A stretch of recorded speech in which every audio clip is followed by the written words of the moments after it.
Hi guys, welcome back to Charlie and the Chocolate Factory. And we're starting today on chapter 9. Grandpa Joe takes a gamble. We'll find out what that is. Remember, there's only one ticket left. Charlie didn't get one in his birthday chocolate. Let's see what happens. The next day, when Charlie came home from school and went in to see his grandparents, he found that only Grandpa Joe was awake. The other three were all snoring loudly. "Shh," whispered Grandpa Joe, and he beckoned Charlie to come closer. Charlie tiptoed over and stood beside the bed. The old man gave Charlie a sly grin, and then he started rummaging under his pillow with one hand. And when he came out again, there was an ancient leather purse clutched in his fingers. And under the cover of the bedclothes, the old man opened the purse and tipped it upside down. Out fell one single silver 10-cent piece. This is a story in England, so we wouldn't call it a dime. I'm not sure what they call it. "It's my secret hoard," he whispered. "The others don't know I've got this. And now you and I are going to have one more try at finding that last ticket. How about it, huh? But you have to help me." "Are you sure you want to spend your money on that, Grandpa?" Charlie whispered. "Of course I am sure," sputtered the old man excitedly. "Don't stand there arguing. I'm just as crazy as you are to find that ticket. Here, take the money and run down the street to the nearest store and buy the first Wonka candy bar you see and bring it straight back to me and we will open it together." Charlie took the little silver coin, slipped quickly out of the room, and in 5 minutes he was back. "Have you got it?" whispered Grandpa Joe, his eyes shining with excitement. Charlie nodded and held out the bar of candy. "Wonka's Nutty Crunch Surprise," it said on the wrapper. "Good," the old man whispered, sitting up in bed and rubbing his hands. "Now come over here and sit close to me and we'll open it together. Are you ready?" "Yes," said Charlie. "I'm ready." "All right, you tear off the first bit." "No," Charlie said.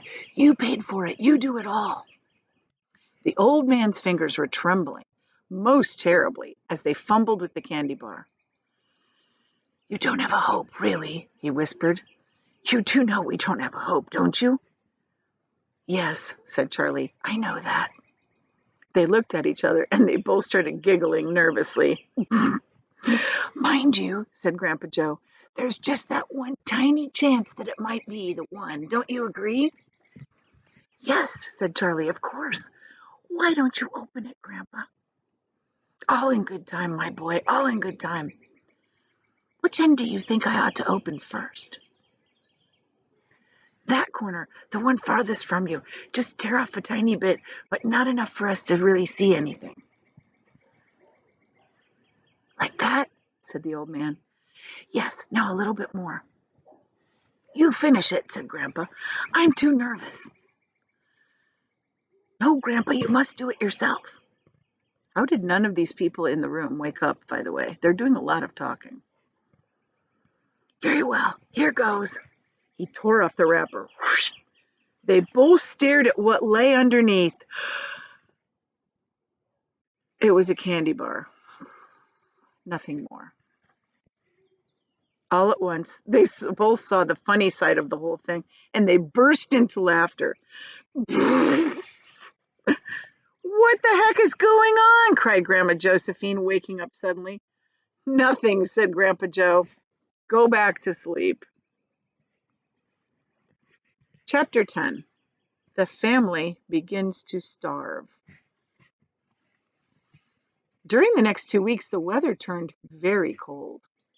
First came the snow. It began very suddenly one morning, just as Charlie Bucket was getting dressed for school. Standing by the window, he saw the huge flakes drifting slowly out of an icy sky that was the color of steel. By evening, it lay 4 feet deep around the tiny house, and Mr. Bucket had to dig a path from the front door to the road. After the snow, there came a freezing gale that blew for days and days without stopping. And oh, how bitter the cold was. Everything that Charlie touched seemed to be made out of ice, and each time he stepped outside the door, the wind was like a knife on his cheek. Inside the house, little jets of freezing air came rushing in through the sides of the windows and under the doors, and there was no place to go to escape them. The four old ones lay silent and huddled in their bed, trying to keep the cold out of their bones. The excitement over the golden tickets had long since been forgotten.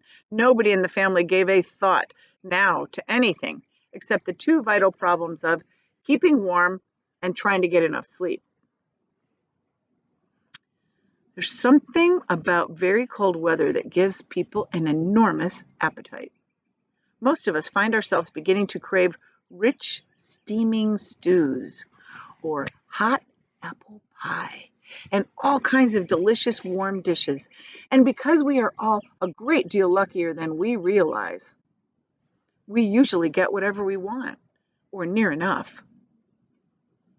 But Charlie Bucket never got what he wanted because his family couldn't afford it.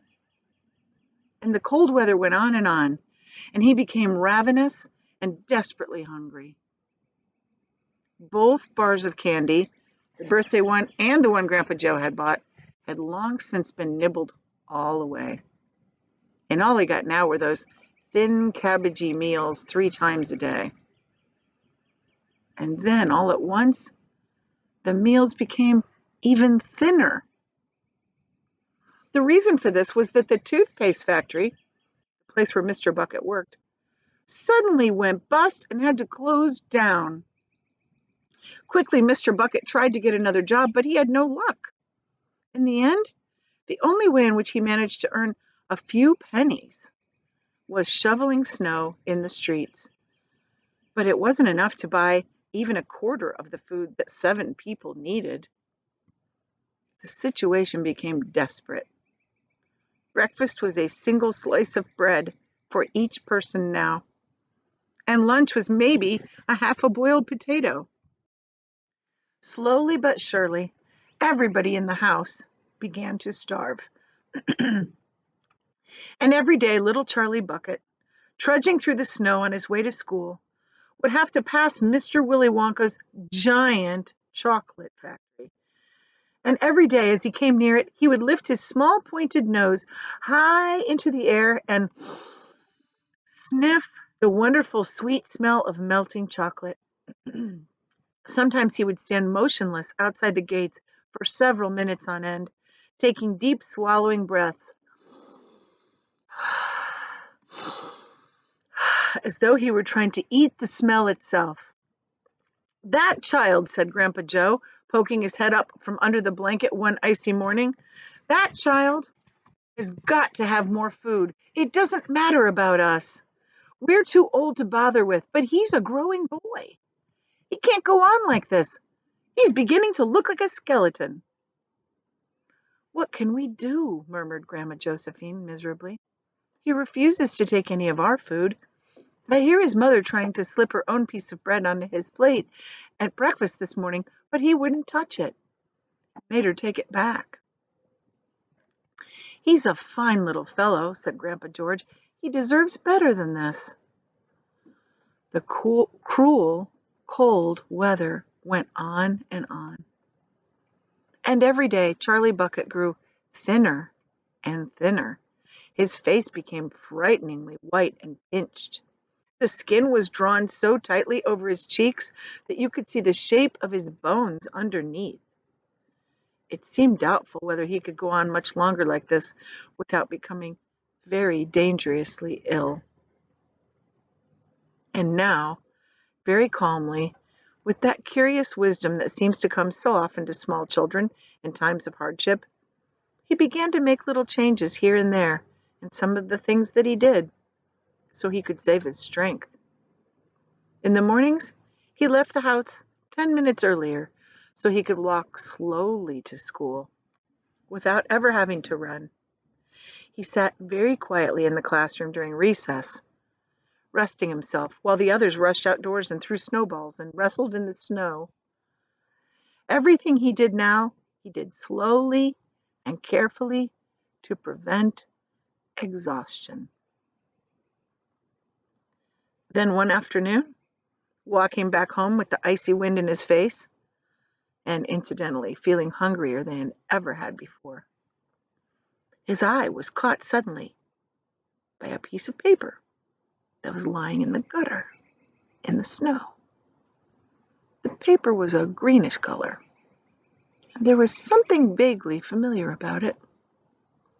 Charlie stepped off the curb and bent down to examine it. Part of it was buried under the snow, but he saw all at once what it was. It was $1 bill. Quickly, he looked around him. Had somebody just dropped it? No, that was impossible because of the way that it was buried partway. Several people went hurrying past him on the sidewalk, their chins stuck down deep in the collars of their coats, their feet crunching in the snow. None of them was searching for any money. None of them was taking the slightest notice of the small boy crouching in the gutter. Here's the picture.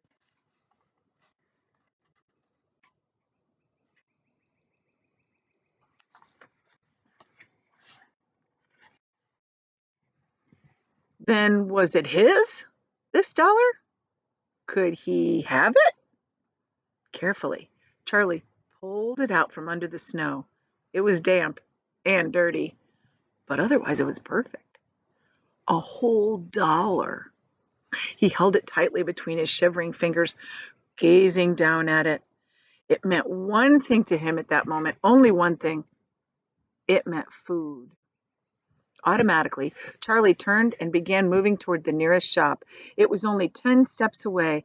It was a newspaper and a stationery store, the kind that sells almost everything, including candy and cigars. And what he would do, he whispered quickly to himself, he would buy one luscious bar of candy and eat it all up, every bit right then and there, and the rest of the money he would take straight home and give to his mother, like a good boy. And that's the end of chapter 10. So I'll see you back here tomorrow for chapter 11. Bye, guys.